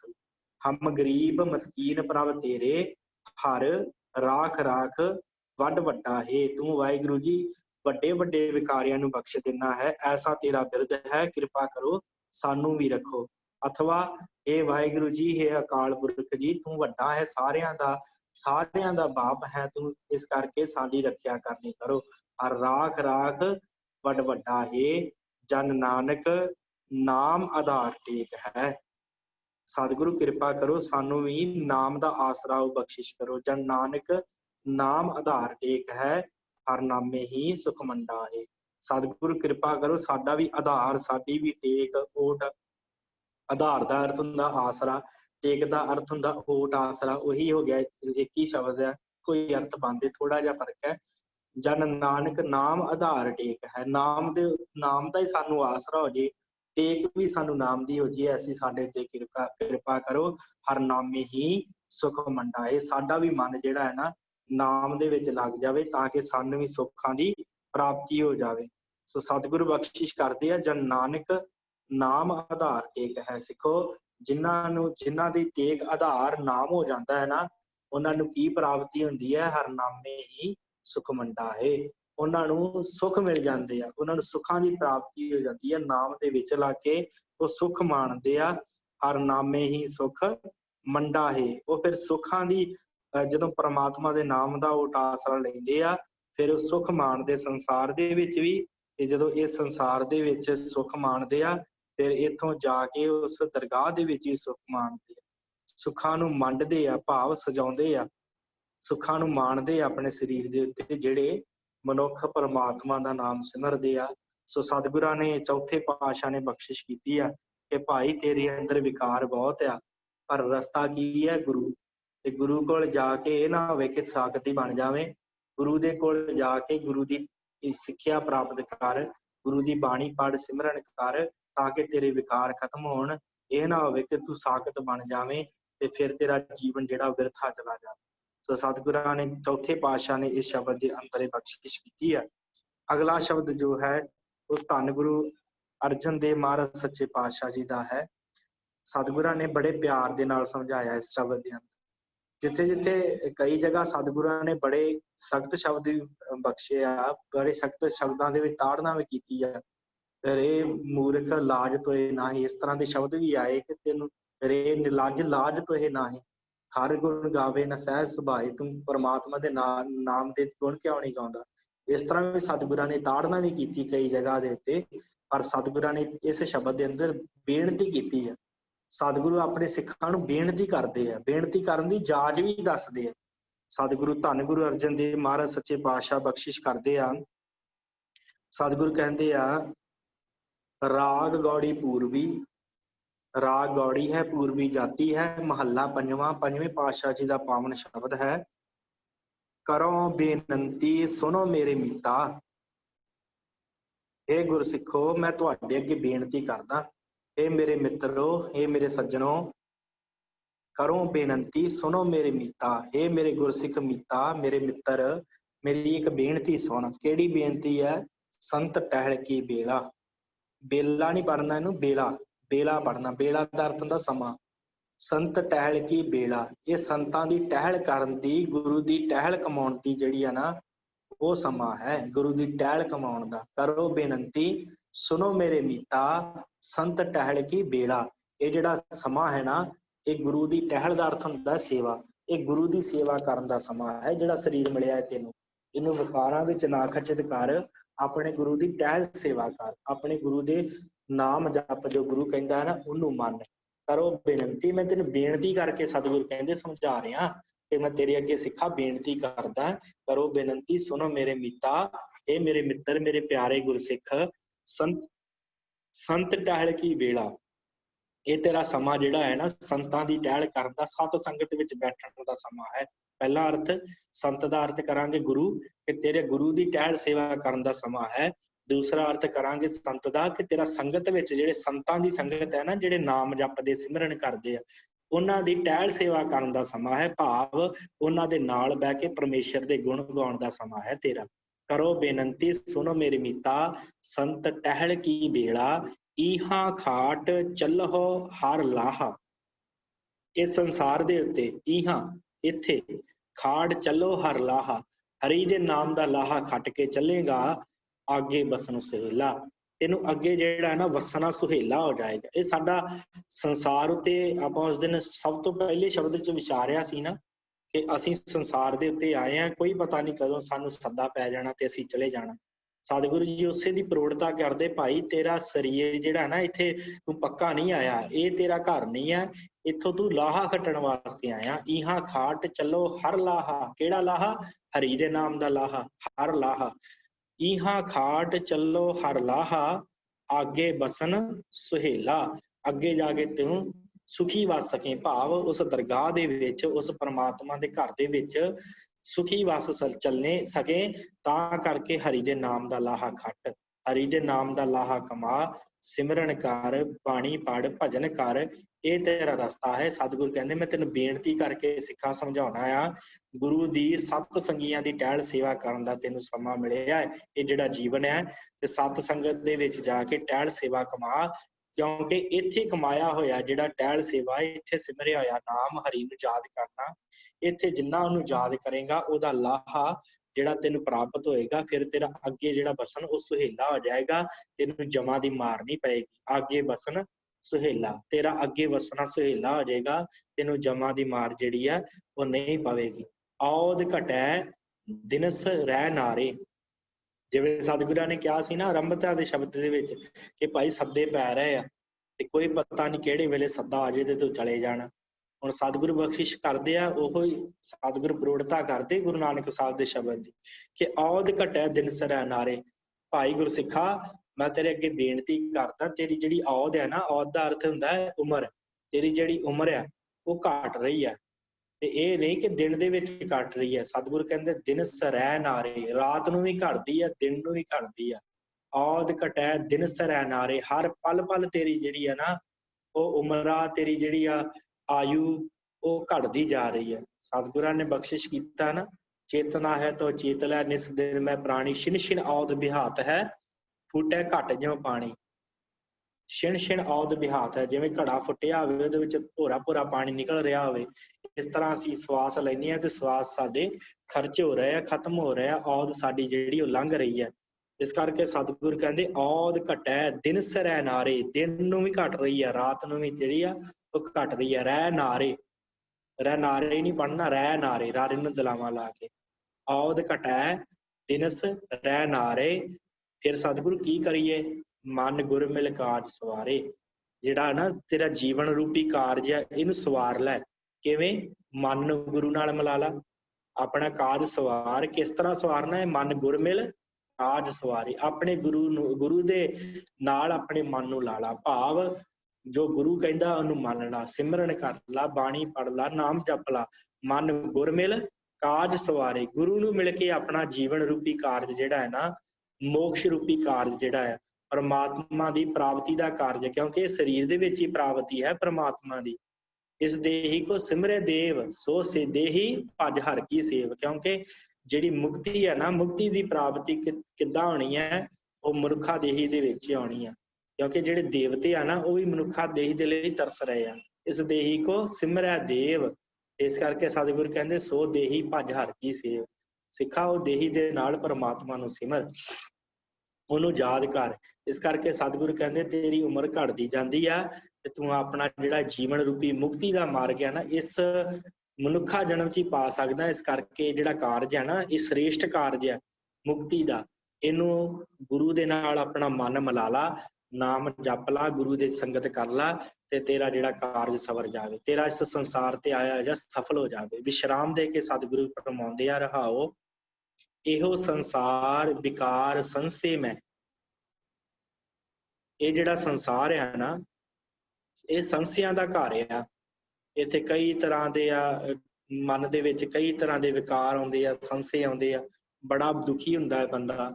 ਕਈ ਸੰਸਿਆਂ ਦਾ ਘਰ ਹੈ ਇਹ ਸੰਸਾਰ ਵਿਕਾਰ ਸੰਸੇ ਮੈਂ, ਤਰਿਓ ਬ੍ਰਹਮ ਗਿਆਨੀ। ਪਰ ਉਹ ਤਰ ਸਕਦਾ ਹੈ, ਕਿਵੇਂ ਤਰ ਸਕਦਾ ਹੈ? ਬ੍ਰਹਮ ਗਿਆਨੀ ਹੋ ਕੇ, ਬ੍ਰਹਮ ਦਾ ਗਿਆਨ ਪ੍ਰਾਪਤ ਕਰਕੇ ਤਰ ਸਕਦਾ। ਕਈ ਤਰ੍ਹਾਂ ਦੇ ਕਾਮ ਆਦਿਕ ਜਿਹੜੇ ਆ ਤੈਨੂੰ ਤੰਗ ਕਰਦੇ ਆ, ਕਈ ਤਰ੍ਹਾਂ ਦੇ ਸੰਸੇ ਤੈਨੂੰ ਲੱਗੇ ਹੋਏ ਆ, ਵਿਕਾਰ ਤੈਨੂੰ ਤੰਗ ਕਰਦੇ ਆ। ਇਹੋ ਸੰਸਾਰ ਵਿਕਾਰ ਸੰਸੇ ਮੈਂ, ਤਰਿਓ ਬ੍ਰਹਮ ਗਿਆਨੀ। ਪਰ ਜੇ ਤੂੰ ਬ੍ਰਹਮ ਗਿਆਨੀ ਹੋ ਜਾਏਗਾ ਨਾ ਫਿਰ ਇਹ ਸੰਸਾਰ ਸਾਗਰ ਨੂੰ ਤਰ ਸਕਦਾ, ਉਸ ਤਰ੍ਹਾਂ ਨਹੀਂ ਤਰ ਸਕਦਾ। ਨਹੀਂ ਤੇ ਤੈਨੂੰ ਵਿਕਾਰ ਫੜ ਕੇ ਆਪਣੇ ਨਾਲ ਹੀ ਜਮਪੁਰੀ ਨੂੰ ਲੈ ਜਾਣਗੇ। ਇਸ ਕਰਕੇ ਤੂੰ ਬ੍ਰਹਮ ਗਿਆਨੀ ਬਣ, ਤੇ ਬ੍ਰਹਮ ਗਿਆਨੀ ਬਣਨ ਦਾ ਰਸਤਾ ਸਤਿਗੁਰਾਂ ਨੇ ਰਹਾਉ ਵਾਲੇ ਬੰਦ ਵਿੱਚ ਦੱਸਿਆ, ਮਨ ਗੁਰ ਮਿਲ ਕਾਜ ਸਵਾਰੇ। ਇਹ ਸੰਸਾਰ ਵਿਕਾਰ ਸੰਸੇ ਮੈਂ, ਤਰਿਓ ਬ੍ਰਹਮ ਗਿਆਨੀ। ਇਹ ਗੁਰਸਿੱਖਾ ਇਹ ਸੰਸਾਰ ਜਿਹੜਾ ਹੈ ਨਾ ਇਹ ਘਰ ਹੈ ਵਿਕਾਰਾਂ ਦਾ, ਇਹ ਸਮੁੰਦਰ ਹੈ ਵਿਕਾਰਾਂ ਦਾ, ਇਹ ਸੰਸਿਆਂ ਦਾ ਸਮੁੰਦਰ ਹੈ। ਇਹਦੇ ਵਿੱਚੋਂ ਤਰਿਆ ਕਿਵੇਂ ਜਾਣਾ? ਸੰਸੇ ਹੁੰਦੇ ਆ ਜਿਹੜੀਆਂ ਮਨ ਦੀਆਂ ਚਿੰਤਾਵਾਂ, ਤ੍ਰਿਸ਼ਨਾ ਵਗੈਰਾ ਜੋ ਵੀ ਆਪਾਂ ਦੇਖਦੇ ਆ ਨਾ, ਤ੍ਰਿਸ਼ਨਾ ਲੱਗ ਜਾਂਦੀ, ਇਹ ਵੀ ਚਿੰਤਾ ਹੈ ਨਾ, ਉਹਨੂੰ ਵੱਧ ਮਿਲ ਗਿਆ ਮੈਨੂੰ ਕਿਉਂ ਨਹੀਂ ਮਿਲਿਆ, ਇਹੋ ਜਿਹੀਆਂ ਚਿੰਤਾਵਾਂ ਨੂੰ ਸੰਸੇ ਕਿਹਾ ਜਾਂਦਾ। ਇਹ ਸੰਸਾਰ ਵਿਕਾਰ ਸੰਸੇ ਮੈਂ, ਸਿੱਖਾ ਕਿਵੇਂ ਤਰਨਾ ਹੈ? ਤਰਿਓ ਬ੍ਰਹਮ ਗਿਆਨੀ। ਬ੍ਰਹਮ ਗਿਆਨੀ ਤਰ ਸਕਦਾ ਇਸ ਰਸਤੇ ਦੇ ਉੱਤੇ, ਬ੍ਰਹਮ ਗਿਆਨੀ ਹੀ ਇਸ ਭਵ ਸਾਗਰ ਤੋਂ ਪਾਰ ਹੋ ਸਕਦਾ। ਇਸ ਕਰਕੇ ਨਾਮ ਜਪ ਗੁਰਮਿਲ ਕਾਜ ਸਵਾਰ ਲਾ, ਜਿਸ ਹੈ ਜਗਾਏ ਪੀ ਆਵੈ ਇਹੋ ਰਸ, ਅਕਥ ਕਥਾ ਤਿੰਨ ਜਾਨੀ। ਸਤਿਗੁਰੂ ਕਹਿੰਦੇ ਆ ਜਿਸ ਨੂੰ ਉਹ ਅਕਾਲ ਪੁਰਖ ਪਰਮਾਤਮਾ ਅਵਿਦਿਆ ਦੀ ਨੀਂਦ ਤੋਂ ਜਗਾਉਂਦਾ ਹੈ ਨਾ, ਉਹ ਵਾਹਿਗੁਰੂ ਜਿਹਨੂੰ ਜਗਾਉਂਦਾ ਹੈ ਉਹੀ ਹਰੀ ਦਾ ਨਾਮ ਰਸ ਪੀਂਦਾ ਹੈ। ਜਿਸ ਹੈ ਜਗਾਏ ਪੀ ਆਵੈ ਇਹੋ ਰਸ, ਉਹਨੂੰ ਇਹ ਹਰੀ ਦੇ ਨਾਮ ਦਾ ਰਸ ਜਿਹੜਾ ਪ੍ਰਾਪਤ ਹੁੰਦਾ ਹੈ, ਜਿਹਨੂੰ ਉਹ ਆਪ ਜਗਾ ਕੇ ਪਿਆਉਂਦਾ। ਨਹੀਂ ਤੇ ਸਾਰਾ ਸੰਸਾਰ ਸੁੱਤਾ ਹੋਇਆ। ਕਿਹੜੀ ਨੀਂਦ ਦੇ ਵਿੱਚ? ਗਾਫਲਤਾ ਦੀ ਨੀਂਦ ਦੇ ਵਿੱਚ। ਸੰਸਾਰ ਸਾਰਾ ਸੁੱਤਾ ਹੋਇਆ ਵਿਕਾਰਾਂ ਦੀ ਨੀਂਦ ਦੇ ਵਿੱਚ, ਸੰਸਾਰ ਸਾਰਾ ਸੁੱਤਾ ਹੋਇਆ ਮਾਇਆ ਦੀ ਨੀਂਦ ਦੇ ਵਿੱਚ। ਕੋਈ ਖਿਆਲ ਹੀ ਨਹੀਂ ਕਿ ਅੰਮ੍ਰਿਤ ਵੇਲਾ ਸਾਂਭਣਾ, ਕੋਈ ਖਿਆਲ ਹੀ ਨਹੀਂ ਕਿ ਸ਼ਾਮਾਂ ਨੂੰ ਸੋਦਰ ਕਰਨੀ ਹੈ, ਕੋਈ ਖਿਆਲ ਹੀ ਨਹੀਂ ਕਿ ਰਾਤ ਨੂੰ ਪੈਣ ਲੱਗਿਆ ਸੋਹਿਲੇ ਦਾ ਪਾਠ ਕਰਕੇ ਸੌਣਾ, ਕੋਈ ਖਿਆਲ ਹੀ ਨਹੀਂ ਮਨ ਚ ਆਇਆ ਕਿ ਕਰਨ ਕੀ ਆਏ ਆ। ਬਸ ਸਵੇਰੇ ਉੱਠਦਾ ਹੈ, ਬੈਗ ਫੜਦਾ ਹੈ, ਕੰਮਕਾਰ ਤੇ ਨਿਕਲ ਜਾਂਦਾ ਹੈ, ਆਉਂਦਾ ਹੈ, ਫਿਰ ਪਰਿਵਾਰ ਨਾਲ ਲੜ ਕੇ ਫਿਰ ਉਸੇ ਤਰ੍ਹਾਂ ਹੀ ਕਿਤੇ ਪਿਆਰ ਕਰਨ ਲੱਗ ਪੈਂਦਾ, ਕਿਤੇ ਉਹਨਾਂ ਨਾਲ ਲੜਨ ਲੱਗ ਪੈਂਦਾ, ਇਸ ਤਰ੍ਹਾਂ ਜੀਵਨ ਬਤੀਤ ਕਰਕੇ ਚਲ ਜਾਂਦਾ। ਪਰ ਸਤਿਗੁਰ ਕਹਿੰਦੇ ਜਿਸ ਹੈ ਜਗਾਏ, ਜਿਸ ਨੂੰ ਉਹ ਜਗਾਉਂਦਾ ਹੈ ਨਾ, ਜਿਹਦਾ ਮਨ ਜਾਗ ਜਾਂਦਾ ਨਾਮ ਦੇ ਵਿੱਚ, ਉਹਨੂੰ ਫਿਰ ਇਹ ਹਰੀ ਦਾ ਰਸ ਆਉਂਦਾ ਹੈ। ਜਿਸ ਹੈ ਜਗਾਏ ਪਿਆਵੇ ਇਹੋ ਰਸ, ਅਕਥ ਕਥਾ ਤਿੰਨ ਜਾਣੀ। ਫਿਰ ਉਹ ਅਕਥ ਦੀ ਜਿਹੜੀ ਕਥਾ ਹੈ ਨਾ, ਉਹ ਜਿਹੜਾ ਅਕਥ ਅਕਾਲ ਪੁਰਖ ਹੈ ਉਹਦੀ ਕਥਾ ਜਾਣ ਲੈਂਦਾ। ਅਕਥ ਕਥਾ ਤਿੰਨ ਜਾਨੀ, ਜਾਨੀ ਸ਼ਬਦ ਨੰਨਾ ਪੜ੍ਹਨਾ, ਜਾਣੀ ਨਹੀਂ ਪੜ੍ਹਨਾ, ਜਾਨੀ। ਅਕਥ ਕਥਾ ਤਿੰਨ ਜਾਨੀ, ਉਸ ਮਨੁੱਖ ਨੇ ਉਸ ਅਕਾਲ ਪੁਰਖ ਜੋ ਅਕਥ ਹੈ, ਜਿਹੜਾ ਕਥਿਆ ਨਹੀਂ ਜਾ ਸਕਦਾ, ਉਹਦੀ ਜਿਹੜੀ ਕਥਾ ਹੈ ਉਹ ਜਾਣ ਲਈ ਹੈ। ਕਿਹੜੇ ਨੇ? ਜਿਹਨੂੰ ਉਹਨੇ ਜਗਾਇਆ, ਜਿਸ ਨੂੰ ਅਕਾਲ ਪੁਰਖ ਨੇ ਬਾਣੀ ਦਾ ਬਖਸ਼ਿਸ਼ ਕੀਤੀ, ਸਿਮਰਨ ਦੀ ਬਖਸ਼ਿਸ਼ ਕੀਤੀ, ਜਿਹਦਾ ਮਨ ਬਾਣੀ ਦੇ ਵਿੱਚ ਜਾਗ ਪਿਆ, ਜਿਹਦਾ ਮਨ ਸਿਮਰਨ ਦੇ ਵਿੱਚ ਜਾਗਿਆ, ਉਹਨੂੰ ਪਤਾ ਲੱਗਾ ਕਿ ਮੇਰਾ ਸੰਸਾਰ ਤੇ ਆਇਆ ਕੀ ਹੈ, ਮੇਰਾ ਕਾਰਜ ਕੀ ਹੈ ਸੰਸਾਰ ਦੇ ਉੱਤੇ। ਜਿਸ ਹੈ ਜਗਾਏ ਪਿਆਵੇ ਇਹ ਰਸ, ਅਕਥ ਕਥਾ ਤਿੰਨ ਜਾਨੀ। ਫਿਰ ਉਸ ਅਕਥ ਦੀ ਕਥਾ ਦਾ ਨੂੰ ਬੋਧ ਹੋ ਗਿਆ, ਗਿਆਨ ਹੋ ਗਿਆ। ਜਾਕੋ ਆਏ ਸੋਈ ਬਿਹਾਜੋਂ, ਸਤਿਗੁਰੂ ਕਹਿੰਦੇ ਆ ਜਾਕੋ ਆਏ ਸੋਈ ਬਿਹਾਜੋਂ, ਹਰ ਗੁਰ ਤੇ ਮਨਹਿ ਬਸੇਰਾ। ਕਹਿੰਦੇ ਜਾਕੋ ਆਏ ਸੋਈ ਬਿਹਾਜੋਂ, ਇਹ ਜਿਹੜਾ ਮਨੁੱਖ ਹੈ ਨਾ, ਇਹ ਭਾਈ ਉਹਦਾ ਬ੍ਰਹਮ ਗਿਆਨ ਰੂਪੀ ਜਿਹਨੂੰ ਮੋਕਸ਼ ਪ੍ਰਾਪਤ ਹੋ ਗਿਆ, ਜਿਹਨੇ ਮੋਕਸ਼ ਜਿਹੜਾ ਪ੍ਰਾਪਤ ਕੀਤਾ, ਜਿਹੜਾ ਬ੍ਰਹਮ ਗਿਆਨੀ ਬਣ ਗਿਆ, ਜਿਹਨੇ ਸਤ ਸੰਗਤ ਦੇ ਵਿੱਚ ਬੈਠ ਕੇ ਨਾਮ ਜਪਿਆ ਤੇ ਸੰਸਾਰ ਦੇ ਰਸਾਂ ਕਸਾਂ ਤੋਂ ਜਿਹੜਾ ਦੂਰ ਹੋ ਗਿਆ, ਉਸ ਮਨੁੱਖ ਨੇ ਆਪਣੇ ਸਵਾਸਾਂ ਦੀ ਪੂੰਜੀ ਜਿਹੜੀ ਉਹ ਨਹੀਂ ਗਵਾਈ। ਜਾਗੋ ਆਏ ਸੋਈ ਬਿਹਾਜੋਂ, ਉਹ ਮਨੁੱਖ ਜਿਹੜਾ ਨਾ ਵਿਹਾਰ ਕੇ ਚਲ ਗਿਆ ਪਰਮਾਤਮਾ ਦੇ ਗੁਣਾਂ ਨੂੰ। ਬਿਹਾਜੋ ਦਾ ਅਰਥ ਹੁੰਦਾ ਹੈ ਖਰੀਦਣਾ। ਉਹ ਫਿਰ ਇਸ ਸੰਸਾਰ ਤੇ ਆਇਆ, ਉਹ ਬ੍ਰਹਮ ਗਿਆਨੀ ਹੋ ਗਿਆ। ਜਾਗੋ ਆਏ ਸੋਈ ਬਿਹਾਜੋਂ, ਜਿਹਨੂੰ ਇਹ ਗੱਲ ਪਤਾ ਲੱਗ ਗਈ ਨਾ, ਜਿਹਨੂੰ ਜਗਾ ਦਿੱਤਾ ਪ੍ਰਮਾਤਮਾ ਨੇ, ਜਿਹਨੂੰ ਬ੍ਰਹਮ ਦਾ ਗਿਆਨ ਹੋ ਗਿਆ, ਉਹ ਫਿਰ ਸੰਸਾਰ ਦੇ ਉੱਤੇ ਵਿਹਾਜਦਾ ਹੈ ਗੁਣ। ਉਹ ਗੁਣਾਂ ਨੂੰ ਵਿਹਾਜਦਾ ਹੈ, ਖਰੀਦਦਾ ਹੈ ਪ੍ਰਮਾਤਮਾ ਦੇ ਗੁਣਾਂ ਨੂੰ। ਉਹ ਬਾਣੀ ਪੜ੍ਹਦਾ ਹੈ, ਸਿਮਰਨ ਕਰਦਾ ਹੈ, ਗੁਣ ਆਪਣੇ ਜੀਵਨ 'ਚ ਧਾਰਨ ਕਰਦਾ ਹੈ। ਜਾਕੋ ਆਏ ਸੋਈ ਵਿਹਾਜੋਂ, ਹਰ ਗੁਰ ਤੇ ਮਨੇ ਬਸੇਰਾ। ਉਹਦਾ ਫਿਰ ਜਿਹੜਾ ਮਨ ਆ ਨਾ, ਉਹ ਹਰ ਗੁਰ ਤੇ ਮਨੇ ਬਸੇਰਾ, ਉਹ ਗੁਰੂ ਦੀ ਕਿਰਪਾ ਦੁਆਰਾ ਉਹਦੇ ਮਨ ਦੇ ਵਿੱਚ ਇਸ ਚੀਜ਼ਾਂ ਦਾ ਜਿਹੜਾ ਨਾ ਬਸੇਰਾ ਹੁੰਦਾ ਹੈ। ਕਿਹੜੀਆਂ ਚੀਜ਼ਾਂ ਦਾ? ਪਰਮਾਤਮਾ ਦੇ ਨਾਮ ਦਾ ਬਸੇਰਾ, ਪਰਮਾਤਮਾ ਦੇ ਗੁਣਾਂ ਦਾ ਬਸੇਰਾ। ਜਿਹੜਾ ਉਹ ਧਨ ਵਿਹਾਜਦਾ ਹੈ ਨਾ, ਵਿਹਾਜ ਦਾ ਅਰਥ ਖਰੀਦਦਾ ਹੈ, ਉਹਦਾ ਗੁਰੂ ਦੁਆਰਾ ਹੀ ਹਿਰਦੇ ਦੇ ਵਿੱਚ ਟਿਕਾ ਹੁੰਦਾ ਹੈ, ਜਿਹੜੀਆਂ ਵਸਤੂਆਂ ਖਰੀਦਦਾ ਹੈ। ਜੇ ਉਹ ਮੂਲ ਮੰਤਰ ਦਾ ਪਾਠ ਕਰਦਾ ਹੈ, ਮੂਲ ਮੰਤਰ ਦੇ ਵਿੱਚ ਸਾਰੇ ਗੁਣ ਆ ਨਾ ਪਰਮਾਤਮਾ ਦੇ, ਉਹ ਟਿਕਦੇ ਕਿਹਦੇ ਅੰਦਰ ਆ? ਜਿਹਦੇ ਉੱਤੇ ਗੁਰੂ ਕਿਰਪਾ ਕਰਦਾ ਹੈ। ਹਰ ਗੁਰ ਤੇ ਮਨੇ ਬਸੇਰਾ, ਹਰੀ ਗੁਰੂ ਦੇ ਦੁਆਰਾ ਜਿਹੜਾ ਹੈ ਨਾ, ਇਹ ਮਨ ਦੇ ਵਿੱਚ ਬਸੇਰਾ ਹੁੰਦਾ ਹੈ ਇਹਨਾਂ ਚੀਜ਼ਾਂ ਦਾ, ਇਹਨਾਂ ਗੁਣਾਂ ਦਾ, ਇਹਨਾਂ ਨਾਮ ਦਾ, ਇਸ ਬਾਣੀ ਦਾ, ਸਿਮਰਨ ਦਾ। ਗੁਰੂ ਦੁਆਰਾ ਹੀ ਮਨ ਦੇ ਵਿੱਚ ਬਸੇਰਾ ਹੁੰਦਾ, ਹੋਰ ਕਿਸੇ ਤਰੀਕੇ ਦੇ ਨਾਲ ਇਹਦਾ ਬਸੇਰਾ ਨਹੀਂ ਹੁੰਦਾ। ਨਿਜ ਘਰ ਮਹਿਲ ਪਾਵੋ ਸੁਖ ਸਹਿਜੇ। ਹੁਣ ਆਪਾਂ ਅੱਗੇ ਵੀ ਗੱਲ ਕੀਤੀ ਕਿ ਸਾਡਾ ਨਿਜ ਘਰ ਨਹੀਂ ਹੈ। ਨਿਜ ਘਰ ਹੁੰਦਾ ਹੈ ਪੱਕਾ ਘਰ। ਇਹ ਸਾਡਾ ਪੱਕਾ ਘਰ ਨਹੀਂ ਹੈ ਸੰਸਾਰ। ਇੱਥੇ ਅਸੀਂ ਬਸ ਨਾਮ ਜਪਣ ਵਾਸਤੇ ਆਏ, ਸਿਮਰਨ ਕਰਨ ਵਾਸਤੇ ਆਏ, ਉਹਦੇ ਗੁਣਾਂ ਨੂੰ ਵਿਹਾਜਣ ਵਾਸਤੇ ਆਏ ਆ। ਸਤਿਗੁਰ ਕਹਿੰਦੇ ਆ ਕਿ ਨਿਜ ਘਰ ਮਹਿਲ ਪਾਵੋ ਸੁਖ ਸਹਿਜੇ। ਜਿਨ੍ਹਾਂ ਨੇ ਨਾਮ ਨੂੰ ਵਿਹਾਜ ਲਿਆ, ਜਿਨ੍ਹਾਂ ਨੇ ਨਾਮ ਗੁਣਾਂ ਨੂੰ ਪ੍ਰਮਾਤਮਾ ਦੇ ਨੇ ਜਿਹੜਾ ਨਿਵਾਜ ਆਪਣੇ ਹਿਰਦੇ 'ਚ ਧਾਰਨ ਕਰ ਲਿਆ, ਉਹਨਾਂ ਨੂੰ ਨਿਜ ਘਰ ਪ੍ਰਾਪਤ ਹੋ ਗਿਆ। ਕਿਹੜਾ ਨਿਜ ਘਰ? ਅਕਾਲ ਪੁਰਖ ਦਾ ਦਰ ਪ੍ਰਾਪਤ ਹੋ ਗਿਆ। ਨਿਜ ਘਰ ਮਹਿਲ ਪਾਵੋ ਸੁਖ ਸਹਿਜੇ, ਸਹਿਜ ਸਹਿਤ ਸੁੱਖ ਦੇ ਨਾਲ ਉਹਨਾਂ ਨੂੰ ਸਹਿਜੇ ਸਹਿਜੇ ਉਹਨਾਂ ਦਾ ਮਨ ਨਿਜ ਘਰ ਦੇ ਵਿੱਚ ਟਿਕ ਗਿਆ। ਜਿੱਥੋਂ ਅਸੀਂ ਆਏ ਆ ਉਸ ਅਕਾਲ ਪੁਰਖ ਦੇ ਕੋਲ ਉਹਦਾ ਮਨ ਜੁੜ ਗਿਆ।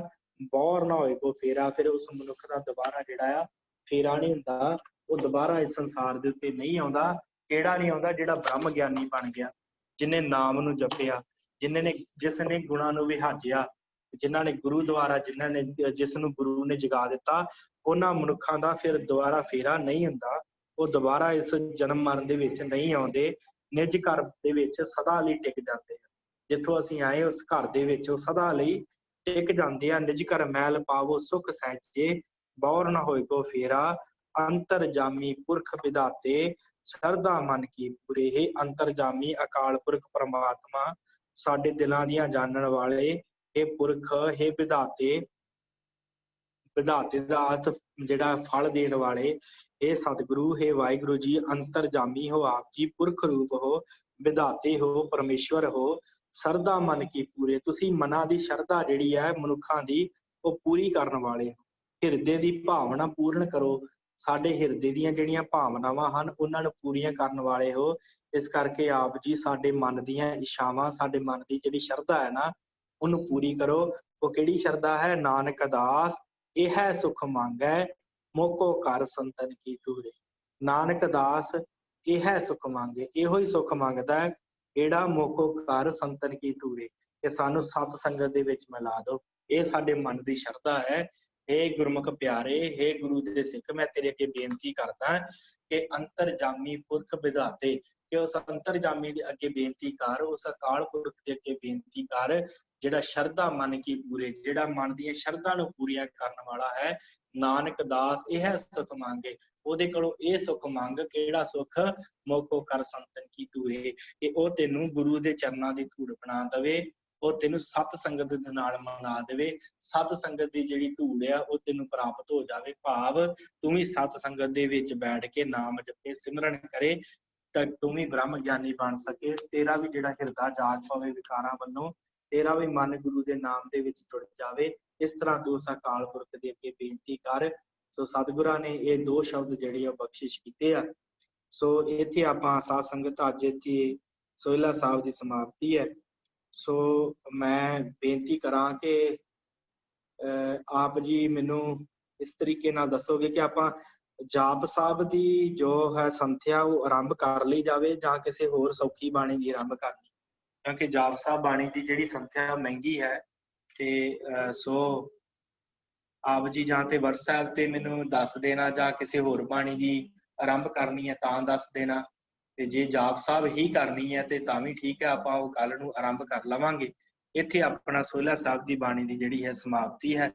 ਸੋ ਆਪ ਜੀ ਨੇ ਇੰਨੀਆਂ ਕੁ ਬੇਨਤੀਆਂ ਪ੍ਰਵਾਨ ਕਰਨੀਆਂ। ਜੇ ਵਾਹਿਗੁਰੂ ਕੁਝ ਪੁੱਛਣਾ ਹੈ ਤੇ ਵਾਹਿਗੁਰੂ। ਹਾਂਜੀ ਵਾਹਿਗੁਰੂ। ਪਰਮਜੀਤ ਸਿੰਘ ਬੋਲ ਰਿਹਾ ਜੀ। ਵਾਹਿਗੁਰੂ ਜੀ ਕਾ ਖਾਲਸਾ ਵਾਹਿਗੁਰੂ ਜੀ ਕੀ ਫਤਿਹ। ਖਾਲਸਾ ਵਾਹਿਗੁਰੂ ਜੀ ਕੀ ਫਤਿਹ।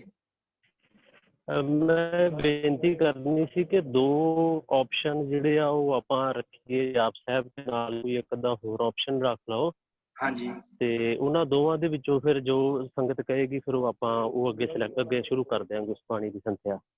ਠੀਕ ਹੈ ਜੀ। ਹਾਂਜੀ, 2 ਆਪਸ਼ਨ ਜਾਪ ਇਹੀ ਸਾਹਿਬ ਹੈ। ਰੱਖ ਇੱਕ ਲਓ ਤੇ ਜਾਂ ਆਪਣੇ ਕੋਲ ਜਾਪ ਰੱਖ ਸਾਹਿਬ ਲਓ। ਹੈ ਤੇ ਦੂਸਰਾ ਸੰਥਿਆ ਆਨੰਦ ਸਾਹਿਬ ਜੀ। ਸਵਈਏ ਹਨ। ਤੇ ਆਪ ਜੀ ਜੇ ਤਵ ਪ੍ਰਸਾਦ ਸਵਈਏ ਕਰਨਾ ਚਾਹੁੰਦੇ ਹੋ ਉਹ ਦੱਸ ਦਿਓ, ਤੇ ਜੇ ਆਪ ਜੀ ਚਾਹੁੰਦੇ ਹੋ ਕਿ ਜਾਪ ਸਾਹਿਬ ਆਰੰਭ ਕਰਨਾ ਹੈ ਤੇ ਆਪਾਂ ਆਨੰਦ ਸਾਹਿਬ ਕਰ ਲਓ ਜੀ। ਵਾਹਿਗੁਰੂ। ਹਾਂਜੀ, ਆਨੰਦ ਸਾਹਿਬ। ਸੋ ਸੰਗਤ ਸਹਿਮਤ ਹੈ ਜੀ ਆਨੰਦ ਸਾਹਿਬ ਦੀ ਬਾਣੀ ਦੇ ਨਾਲ? ਆਨੰਦ ਸਾਹਿਬ ਕਰ ਲਓ ਸ਼ੁਰੂ। ਹਾਂਜੀ, ਆਨੰਦ ਸਾਹਿਬ। ਹਾਂਜੀ ਠੀਕ ਹੈ ਜੀ। ਉਹ ਜਾਪ ਸਾਹਿਬ ਨੂੰ ਟਾਈਮ ਨਾਲ ਜਾਪ ਸਾਹਿਬ ਚ ਜਾਣਾ, ਸ਼ਾਮੀ ਸਵੇਰੇ ਦੋਵੇਂ ਟਾਈਮ ਹੋਵੇ, ਫਿਰ ਸਮਾਪਤ ਹੋਵੇ ਛੇਤੀ। ਜਾਪ ਸ਼ਾਮੀ ਹੋਵੇ ਸਵੇਰੇ ਵੀ ਹੋਵੇ ਜੀ, ਜਿਸ ਤਰ੍ਹਾਂ ਹੋਵੇ ਕੁਛ ਕਰੋ ਜੀ। ਨਹੀਂ ਸੰਥਿਆ ਦੀ ਕਲਾਸ ਆਪਾਂ ਇਹੋ ਟਾਈਮ ਰੱਖਣੀ ਹੈ, ਸ਼ਾਮ ਦੀ। ਕੋਈ ਗੱਲ ਨਹੀਂ, ਜਾਪ ਸਾਹਿਬ ਦੇ ਸਮਾਂ ਕੋਈ ਨਹੀਂ, ਜਿੰਨਾ ਮਰਜ਼ੀ ਲੱਗ ਜਾਵੇ। ਤੇ ਆਪਾਂ ਜਾਪ ਸਾਹਿਬ ਵੀ ਕਰਾਂਗੇ ਜ਼ਰੂਰ। ਤੇ ਸੋ ਆਪ ਜੀ ਨੇ ਕਿਹਾ ਹੈ ਕਿ ਆਨੰਦ ਸਾਹਿਬ ਦੀ ਬਾਣੀ, ਸੋ ਆਨੰਦ ਸਾਹਿਬ ਆਪਾਂ ਕੱਲ ਨੂੰ ਆਰੰਭ ਕਰ ਲੈਂਦੇ ਹਾਂ। ਅਸਲ ਸਾਰੇ ਸੰਗਤ ਦਾ ਵਿਚਾਰ ਲਿਓ, ਸਾਰੇ ਸੰਗਤ ਜੀ। ਹਾਂਜੀ, ਸਾਰੀ ਸੰਗਤ ਆਨੰਦ ਸਾਹਿਬ ਦੀ ਬਾਣੀ ਨਾਲ ਸਹਿਮਤ ਹੈ ਜੀ? ਸਾਰੀ ਸੰਗਤ ਆਨੰਦ ਸਾਹਿਬ ਦੀ ਬਾਣੀ ਕੱਲ ਨੂੰ ਆਰੰਭ ਕਰ ਲਈਏ। ਜਾਪ ਸਾਹਿਬ ਭਾਈ ਸਾਹਿਬ।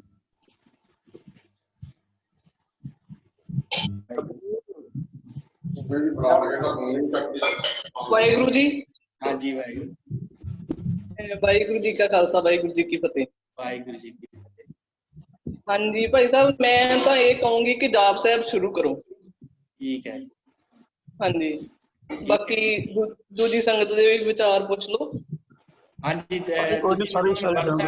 ਸਾਰੀ ਸੰਗਤ WhatsApp ਤੇ ਮੇਰਾ ਨੰਬਰ ਤੁਹਾਡੇ ਕੋਲ ਹੋਏਗਾ, ਤੇ ਜਿਹੜੀ ਸੰਗਤ ਜਾਪ ਸਾਹਿਬ ਕਰਨਾ ਚਾਹੁੰਦੀ ਉਹ ਜਾਪ ਸਾਹਿਬ ਲਿਖ ਕੇ ਸੈਂਡ ਕਰ ਦਿਓ। ਜਿਹੜੀ ਆਨੰਦ ਸਾਹਿਬ ਕਰਨਾ ਚਾਹੁੰਦੀ ਉਹ ਆਨੰਦ ਸਾਹਿਬ ਲਿਖ ਕੇ। ਜਿਹੜੀ ਸੰਗਤ ਦੇ ਜ਼ਿਆਦਾ ਵਿਚਾਰ ਜਾਪ ਸਾਹਿਬ ਨਾਲ ਰਲਦੇ ਹੋਏ ਉਹ ਆਪਾਂ ਫਿਰ ਜਾਪ ਸਾਹਿਬ ਆਰੰਭ ਕਰ ਲਾਂਗੇ। ਜਿਹੜੀ ਸੰਗਤ ਜ਼ਿਆਦੀ ਹੋਏਗੀ ਆਨੰਦ ਸਾਹਿਬ ਵਾਲੀ, ਫਿਰ ਆਪਾਂ ਆਨੰਦ ਸਾਹਿਬ ਆਰੰਭ ਕਰ ਲਾਂਗੇ, ਕਿਉਂਕਿ ਸੰਗਤ ਨਾਲ ਹੀ ਹੈ। ਜਿਵੇਂ ਆਪ ਜੀ ਹੁਕਮ ਕਰੋਗੇ ਉਸੇ ਤਰ੍ਹਾਂ। ਹਾਂਜੀ ਵੀਰ ਜੀ, ਵੈਸੇ ਤਾਂ ਚਾਹੀਦਾ ਹੈ ਸਾਨੂੰ ਨਿਤਨੇਮ ਦੀਆਂ ਜਿਹੜੀਆਂ 7 ਦੀਆਂ 7 ਬਾਣੀਆਂ ਹੈ, ਸਾਨੂੰ ਸਾਰਿਆਂ ਤੇ ਵੈਸੇ ਵਿਚਾਰ ਕਰਨੀ ਚਾਹੀਦੀਆਂ ਹੈ। ਤੁਸੀਂ ਕੋਈ ਵੀ ਬਾਣੀ ਲੈ ਲਓ, ਚਾਹੇ ਜਾਪ ਸਾਹਿਬ ਪਹਿਲਾਂ ਲੈ ਲਓ, ਫਿਰ ਹੌਲੀ ਹੌਲੀ ਕਰਕੇ ਆਪਾਂ ਸਵਈਏ ਤੇ ਬਾਅਦ ਵਿੱਚ ਬਾਕੀ। ਹਾਂਜੀ, ਇਹ ਵੀ ਇਸ ਤਰ੍ਹਾਂ ਵੀ ਹੋ ਸਕਦਾ ਜੀ, ਬਿਲਕੁਲ।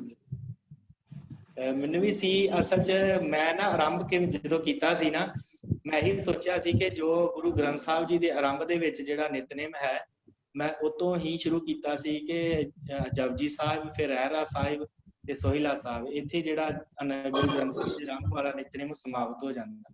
ਫਿਰ ਇਸ ਤੋਂ ਬਾਅਦ ਜਿਹੜੀ ਸੀਕੁਐਂਸ ਬਣਦੀ ਹੈ ਉਹ ਇਹ ਬਣਦੀ ਹੈ ਕਿ ਇਸ ਤੋਂ ਬਾਅਦ ਜਾਪ ਸਾਹਿਬ, ਕਿਉਂਕਿ ਜਪਜੀ ਸਾਹਿਬ ਤੋਂ ਬਾਅਦ ਜਾਪ ਸਾਹਿਬ, ਫਿਰ ਤੇ ਚੌਪਈ ਸਾਹਿਬ ਆਪਾਂ ਕਰ ਚੁੱਕੇ ਹਾਂ, ਤੇ ਫਿਰ ਆਨੰਦ ਸਾਹਿਬ। ਇਸ ਤਰ੍ਹਾਂ ਜਿਹੜੀ ਸੀਕੁਐਂਸ ਬਣਦੀ ਹੈ। ਸੋ ਜਿਵੇਂ ਆਪ ਜੀ ਦਾ ਹੁਕਮ ਹੋਏਗਾ ਆਪਾਂ ਉਸੇ ਤਰ੍ਹਾਂ ਹੀ ਆਰੰਭ ਕਰ ਲਾਂਗੇ। ਠੀਕ ਹੈ ਵਾਹਿਗੁਰੂ ਜੀ। ਠੀਕ ਹੈ ਜੀ। ਠੀਕ ਹੈ ਵਾਹਿਗੁਰੂ ਜੀ। ਠੀਕ ਹੈ ਜੀ, ਬੁਲਾਓ ਫਤਿਹ, ਸਮਾਂ ਕਾਫੀ ਹੋ ਚੁੱਕਾ ਹੈ। ਵਾਹਿਗੁਰੂ ਜੀ ਕਾ ਖਾਲਸਾ, ਵਾਹਿਗੁਰੂ ਜੀ।